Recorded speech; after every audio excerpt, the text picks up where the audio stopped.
Hello everyone, welcome to my channel. आज हम demand का एक बहुत ही इंपॉर्टेंट कंसेप्ट करने जा रहे हैं जिसको हम बोलते हैं cross price effect. So basically cross price effect में हम दो तरीके के इफेक्ट्स या गुड्स को हम रीड करेंगे। एक तो होता है आपका कॉम्प्लीमेंट्री गुड्स या कॉम्प्लीमेंट्री इफेक्ट्स एंड दूसरा होता है आपका सब्स्टिट्यूट गुड्स या फिर सब्स्टिट्यूट इफेक्ट्स। सो बेसिकली इसको समझने से पहले हम ये समझते हैं कि आपकी जो कॉम्प्लीमेंट्री गुड्स एंड जो आपकी सब्स्टिट्यूट गुड्स हैं वो क्या है। बेसिकली होती हैं आपकी रिलेटेड गुड्स। रिलेटेड गुड्स जो आपकी होती हैं वो दो तरीके की होती हैं। एक तो होती है आपकी सब्स्टिट्यूट गुड्स और दूसरी होती है आपकी कॉम्प्लीमेंट्री गुड्स। अब तो यहाँ पे सब्स्टिट्यूट गुड्स बेसिकली वो गुड्स होती हैं जिनको कोई भी कंज्यूमर क्या करता है, एक्सचेंज में यूज़ करता है। जैसे कि आपका हो गया टी एंड कॉफ़ी। अब तो यहाँ पे बेसिकली क्या होता है, जब कभी भी किसी भी कंज्यूमर को ऐसा लगता है कि जो टी है, टी की प्राइसेस इंक्रीज़ हो रही है, तो इस सिचुएशन में वो क्या करता है, टी मतलब कॉफ़ी पे शिफ्ट कर जाता है। तो कॉफ़ी की डिमांड वहाँ पे क्या होती है, राइज हो जाती है। यानी कि जब कभी भी सब्स्टिट्यूट गुड्स की प्राइस में क्या हो जाता है, चेंज आता है, तो उसकी वजह से जो उसकी अदर सब्स्टिट्यूट गुड्स होती है वो उसके डिमांड को क्या कर देता है, इंक्रीज या फिर डिक्रीज कर देते हैं। इसी को ही हम क्या बोलते हैं, सब्स्टिट्यूट गुड्स। ठीक है। अब सेकंड इफेक्ट जो हमारा होता है यानी कि प्राइस इफेक्ट। ठीक है। जो प्राइस इफेक्ट में जो हमारी सेकंड चीज़ आती है वो आती है हमारी सब्स्टिट्यूट इफेक्ट। देखो सब्स्टिट्यूट इफेक्ट मैंने आपको बताया था कि जब कभी भी किसी भी गुड्स की प्राइजेस में चेंज आती है यानी कि रिलेटेड गुड्स की प्राइस में चेंजेस आते हैं तो उसकी जो सब्स्टिट्यूट गुड होती है उसकी डिमांड पे इफेक्ट पड़ता है। तो वो कितना इफेक्ट पड़ता है, क्या इफेक्ट पड़ता है, उसको हम यहाँ पे क्या करेंगे, समझेंगे। अब देखो सबसे पहले तो सब्स्टिट्यूट गुड्स होती है which we can use in exchange, जिनको हम एक्सचेंज में यूज़ कर सकते हैं। बट ये दोनों ही आपको क्या देंगे, सेम लेवल ऑफ सेटिस्फेक्शन देंगे। इनको हम क्या कर सकते हैं, एक्सचेंज में यूज़ कर सकते हैं। For example T and coffee. ठीक है। अगर आपको ऐसा लगता है कि यार कॉफ़ी बहुत ज़्यादा महंगी हो रही है या बहुत कॉस्टली होती जा रही है, so you will start consuming T. लेकिन अगर आपको ऐसा लगता है कि कॉफ़ी बहुत चीप हो रही है या कॉफ़ी आपको सस्ती मिल रही है, तो आप क्या करते हो, अगर आप टी कंज्यूम करते हो तो आप कॉफ़ी पे शिफ्ट कर जाते हो। ये देखो ये एक्सचेंज यहाँ पे इसलिए हो रहा है ना, क्योंकि यहाँ पे दोनों ही आपको इक्वल लेवल ऑफ सेटिस्फेक्शन दे रहे हैं। अगर इक्वल लेवल ऑफ सेटिस्फेक्शन नहीं देंगे तो फिर ये चीज़ नहीं होगी। ठीक है, ओके। तो सबसे पहले हम यहाँ पे समझते हैं डिक्रीज़। ठीक है। जो आपकी कॉम्प्लीमेंट सब्स्टिट्यूट गुड्स है उनकी प्राइस की और ये डिक्रीज़ हो रही है। ठीक है। यानी कि जो डिक्रीजिंग वाला इफेक्ट है सबसे पहले हम उसको पढ़ेंगे। ओके। सो देखो यहाँ पे क्या है, यहाँ पे हमारी दो चीज़ें थी, एक तो थी हमारी टी और दूसरी थी यहाँ पे हमारी कॉफ़ी।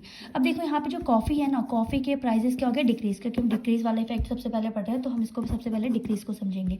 तो जब कभी भी कॉफ़ी की प्राइसेस डिक्रीज़ होती है ना, तो लोग क्या करते हैं, लोग यहाँ पे जो टी है ना, टी की डिमांड को भी क्या कर देंगे, कम कर देंगे। क्यों, क्योंकि उन्हें कॉफ़ी सस्ती पड़ रही है। ठीक है। कॉफ़ी ज़्यादा चीप लग रही है तो वो क्या करेंगे, कॉफ़ी की तरफ को मूव कर जाएंगे। क्यों, क्योंकि दोनों ही इक्वल लेवल ऑफ सेटिस्फेक्शन दे रही हैं। तो कंज्यूमर्स को जो सस्ता लगता है या जो उनको कम इनकम पे ज़्यादा सेटिस्फेक्शन देता है तो लोग उसको कंज्यूम करना क्या कर देता है, शुरू कर देते हैं। इस वजह से इस सिचुएशन में जो लोग हैं वो कॉफ़ी की डिमांड को क्या करेंगे, इंक्रीज़ कर देंगे। अब देखो इसको हम ग्राफ में समझते हैं।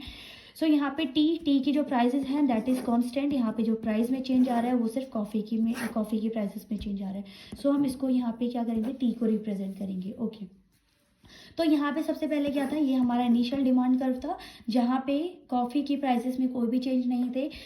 टी की प्राइस भी 10 रुपीज़ थी और जो कॉफ़ी है, कॉफ़ी की प्राइसेस भी क्या थी, 10 रुपीज़ थी। अब इस सिचुएशन में जो कॉफ़ी है, कॉफ़ी की प्राइसेस 10 से 5 रुपीज़ हो गई हैं। लेकिन जो टी है, टी की डिमांड अभी भी क्या है, उतनी ही है। ठीक है। तो ये आपका डिमांड कर्व है किसका, टी का।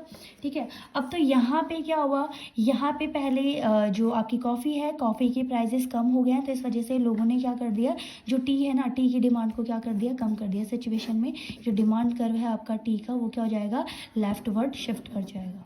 ठीक है। लेफ्टवर्ड शिफ्ट कर जाएगा। उसके बाद हम सेकेंड इफेक्ट पढ़ते हैं जो कि है हमारा increase in price of a substitute good. कि सब्स्टिट्यूट गुड्स की अगर प्राइजेस इंक्रीज हो जाती है तो उससे क्या इफेक्ट पड़ता है। तो यहाँ पे देखो दो चीज़ें होती हैं। ठीक है। देखो सबसे पहले क्या है, यहाँ पे हम पढ़ रहे थे किसको, टी एंड कॉफ़ी। ओके तो यहाँ पे जो कॉफ़ी है ना, कॉफ़ी की प्राइसेस यहाँ पे क्या हो रही हैं, कॉफ़ी की प्राइसेस इंक्रीज़ हो रही हैं। तो जब कभी भी कॉफ़ी की प्राइसेस इंक्रीज़ होती है तो लोग वहाँ पे क्या करते हैं, लोग वहाँ पे शिफ्ट कर जाते हैं टी पे। उनको टी ज़्यादा सही लगती है तो वो क्या करते हैं, सॉरी, तो वो टी की डिमांड को क्या कर देते हैं, इंक्रीज़ कर देते हैं। ठीक है, अब देखो यहाँ पे प्राइसेस क्या हैं, दोनों के ही प्राइसेस पहले 10 रुपीज़ थे, टी के भी और कॉफ़ी के भी। बट यहाँ पे अब क्या हुआ, कॉफ़ी के प्राइसेस इंक्रीज़ हो गए, यानी कि 10 से 20 रुपीज़ 20 रुपीज़ हो गए हैं। तो इस सिचुएशन में लोग क्या करेंगे, लोग अभी टी की प्राइस उतनी ही है, लेकिन यहाँ पे लोग क्या करेंगे, जो टी है टी की डिमांड को इंक्रीज़ कर देंगे, क्योंकि जो कॉफ़ी है, कॉफ़ी का प्राइस क्या हो गया, इंक्रीज़ हो गया, तो इसकी डिमांड को क्या करेंगे, कम कर देंगे। ओके, तो अब देखो इसको हम कर्व में समझते हैं। ठीक है, ओके, सो ये तो था initial demand curve of T, कि भाई लोग पहले इतनी टी को कंज्यूम कर रहे थे। ठीक है, और जब कॉफ़ी की प्राइस इंक्रीज़ हो गई है तो लोगों ने क्या कर दिया है, टी की तरफ को शिफ्ट कर दिया, जिसकी वजह से जो टी है, टी की डिमांड कर्व जो है वो क्या हो जाएगी, आपकी राइट वर्ड शिफ्ट कर जाएगी। ये आपकी टी को रिप्रेजेंट कर रहा है। ठीक है, आई होप कि आपको ये कंसेप्ट बहुत अच्छे से समझ में आया होगा, क्योंकि इसमें सिर्फ कुछ भी नहीं है, आपने बस ये देखना है कि सब्स्टिट्यूट का जो बेसिकली इफेक्ट होता है ना, दैट इज़ पॉजिटिव। वो पॉजिटिव इफेक्ट होता है जब हम बात करते हैं किसकी, सब्स्टिट्यूट गुड्स की। यानी कि जब कभी भी जो टी है या फिर कॉफ़ी है, चलो कॉफ़ी मान लेते हैं, कॉफ़ी की प्राइस अगर इंक्रीज़ हो जाती है तो उस सिचुएशन में जो आपकी इसकी जो सब्स्टिट्यूट गुड है, यानी कि जो टी है, टी की डिमांड क्या हो जाएगी, कम हो जाएगी। यानी कि ये दोनों ही आपको बेसिकली क्या करते हैं, सॉरी, टी की डिमांड इंक्रीज़ हो जाएगी। दोनों आपको पॉजिटिव रिलेशन शो करते हैं। लेकिन जब हम बात करते हैं कॉम्प्लीमेंट्री की, तो यहाँ पे क्या होता है, अगर पेट्रोल के प्राइसेस इंक्रीज़ हो जाते हैं, पेट्रोल के प्राइसेस इंक्रीज़ हो जाएंगे तो लोग यहाँ पे कार की डिमांड को क्या कर देंगे, डिक्रीज़ कर देंगे। तो ये दोनों आपको नेगेटिव रिलेशन दिखाते हैं। अगर आप इस तरीके से समझ के करोगे तो ये कंसेप्ट आपके लिए और भी ज़्यादा ईजी हो जाएगा। अगर आपको कोई भी डाउट है तो आप मुझे कमेंट सेक्शन में मेंशन कर सकते हैं और मेरे चैनल को सब्सक्राइब कीजिए। Thank you so much.